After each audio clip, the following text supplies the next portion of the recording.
Lorsqu'on évoque les palmiers, on pense tout de suite aux vacances sous les tropiques, à la mer, à la plage de sable fin, au repos et bien sûr aux cocotiers. Les cocotiers qui sont eux aussi des palmiers. Il en existe plus de 2800 espèces.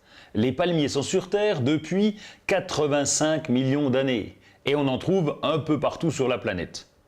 Pour nous les jardiniers, le palmier peut pousser en pot à l'intérieur comme l'aréca ou le kensia, mais aussi dehors. Dans les régions plus fraîches du nord de la Loire, c'est le cas du palmier à chanvre, le Trachycarpus fortunei, qui résiste à des températures de moins 18 degrés. Dans tous les cas, les palmiers ont besoin d'un sol très bien drainé et d'une exposition en plein soleil et à l'abri du vent. Le palmier n'est pas un arbre, il n'a pas de tronc, mais un stipe. Il ne se taille pas, il faut juste retirer progressivement les feuilles de la base qui finissent par dessécher. Les palmiers sont faciles de culture si les conditions climatiques sont bien respectées. Ils ont deux ennemis majeurs, le charançon rouge du palmier et le papillon palmivore.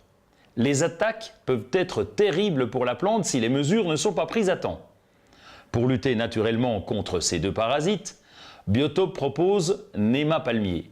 Les nématodes sont de petits vers microscopiques qui se déplacent à la recherche de larves des ravageurs à parasiter.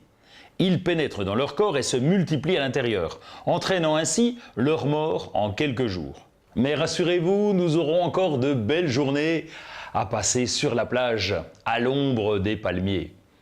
Plus d'infos sur notre site www.biotope.fr.